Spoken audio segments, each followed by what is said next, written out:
Hello student, आज हम class 9 के मैथ्स चैप्टर 11 जिसका नाम है सरफेस एरियाज एंड वॉल्यूम्स करने वाले हैं। तो इस चैप्टर के एक्सरसाइज 11.1 का फर्स्ट क्वेश्चन करेंगे।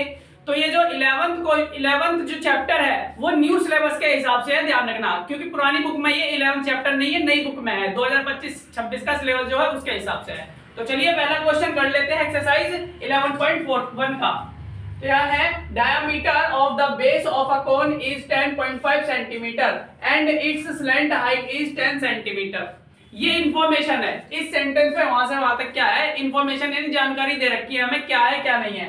कह रहा है ना diameter of the base of a cone, एक कोन है, कोन का जो बेस है, आपने कोन देखा होगा, आइसक्रीम की कोन होती है वैसी ही कोन, ठीक है। तो उस कोन का जो बेस है, नीचे वाला हिस्सा जो होता है उसको बेस कहते हैं। तो कह रहा है उस कोन का जो बेस का डायमीटर है वो 10.5 सेंटीमीटर है।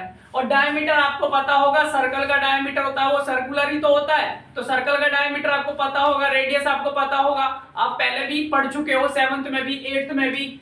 और क्या कर रहा है स्लैंट हाइट, स्लैंट हाइट मतलब इस तरीके की जो तिरछी हाइट होती है उस कोन की, ये कोन है ऐसी तिरछी हाइट होगी, वो क्या हो जाएगी उसकी स्लैंट हाइट होगी, वो कितनी है 10 सेंटीमीटर है। हमें क्या करना है find its curved surface area. Curved surface area का मतलब होता है इस तरीके से जो साइड का जो एरिया है।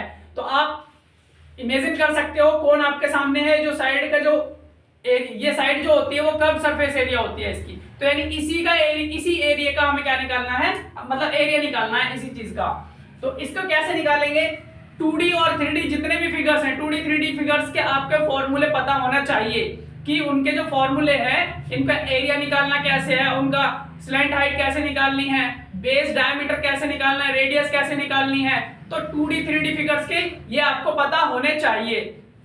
ये क्या आता है, ये मेंसुरेशन के अंदर आते हैं सारे फॉर्मूले। तो अगर आपको नहीं पता और कमेंट करके मुझे बता सकते हो, मैं आपको सारी चीजें बता दूंगा। तो अभी यहाँ पर हम इस क्वेश्चन को कर लेते हैं। ऐसा हो सकता है बहुत सारे ऐसे हों जिनको पता भी हो ये। तो यहाँ पर क्या है, given diameter of the base is equal to 10.5 centimetre, जो दे रखा है वो हमने लिख लिया। क्या हमें क्या दे रखा है, बेस का डायमीटर दे रखा है इतना। और रेडियस हम कैसे निकालेंगे, ऐसे। हमने रेडियस क्यों निकाल रहे हैं, क्योंकि देख सकते हो कर्व्ड सरफेस एरिया यानी कोन का जो कर्व्ड सरफेस एरिया होता है CS होता है, वो कैसे निकलता है, वो पाई आर एल इस फॉर्मूले से निकलता है। अब ये पाई आर एल, पाई का मतलब 22/7, ये हमारी बुक के अंदर दे रखा है कि यही वैल्यू आपको लेनी है जब तक कि कुछ और लेने के लिए ना कहा जाए। तो पाई की वैल्यू रखनी है, इसमें आर यानी रेडियस, और रेडियस हमारे पास है नहीं तो इसलिए हमने यहाँ पर रेडियस निकाली है। इस रेडियस को हम ऐसे ही रहने देंगे। उसके बाद एल मतलब स्लैंट हाइट, जो स्लैंट हाइट हमें कहाँ दे रखी है, 10 सेंटीमीटर दे रखी है। तो हमने ये भी लिख लिया जो हमें दिया था। अब हमने यहाँ लिखा therefore curved surface area of the कोन, क्योंकि कर्व्ड सरफेस एरिया जो होता है कितना होता है, ये होता है, इसलिए क्या हो जाएगा, जो ये हमने यहाँ पाई की वैल्यू रख दी 22/7 और 22/7 इंटू में आर की वैल्यू यानी रेडियस हमने ये निकाली थी, ऐसी की ऐसी रख दी, और एल हमें दे रखा है इतना, तो हमने ये लिख दिया। यहाँ पर कोई साइन नहीं है इनके बीच में, तो हमें गुणा का साइन है, मल्टीप्लीकेशन यानी इनटू लगाना है। तो अब हमने यहाँ पर इसको सॉल्व करेंगे। तो इसको हमने ऐसे लिखा, यहाँ से पॉइंट हटाया, नीचे 20 आ गया। सुनो ध्यान से, जब एक के बाद पॉइंट होता है, उस तरफ से एक के बाद पॉइंट होता है तो एक पॉइंट हटा के नीचे एक जीरो आ जाती है, और जब उधर से दो के बाद पॉइंट होता है तो पॉइंट हटा के नीचे दो जीरो आ जाती हैं। ऐसे ही नीचे से होता है। अगर मान लो नीचे राइट हैंड साइड में इस तरफ से एक के बाद पॉइंट है तो यहाँ से पॉइंट हटाएंगे, ऊपर एक जीरो हो जाएगी। अगर राइट हैंड साइड से नीचे दो के बाद पॉइंट है तो ऊपर जीरो लग जाएंगी दो, नीचे से पॉइंट हटाने पर। उम्मीद करते हैं आपको समझ में आ गया होगा। यहाँ से हमने एक के बाद पॉइंट हटाया तो यहाँ जीरो लग गया, ये 20 हो गया। ये नीचे 2 था, इसके साथ जीरो लग गया, 20 हो गया। ये 10 का 10 उतार लिया। अब हम क्या करेंगे, इनको काटेंगे पीटेंगे। तो हमने देखा, देखो ये क्या 11 आ गया। कैसे आ गया, हम इससे इसको काटेंगे, 2 से काटेंगे, 2 से काटने के बाद क्या है, हम इसको कर सकते हैं, 2 से काटा ये 11 आ जाएगा, 11 आ गया। और हमने इसको इससे काट दिया। चलो मैं आपको यहाँ काट के दिखा देता हूँ इसको, देखो कैसे कटेगा, ये कैसे आया है।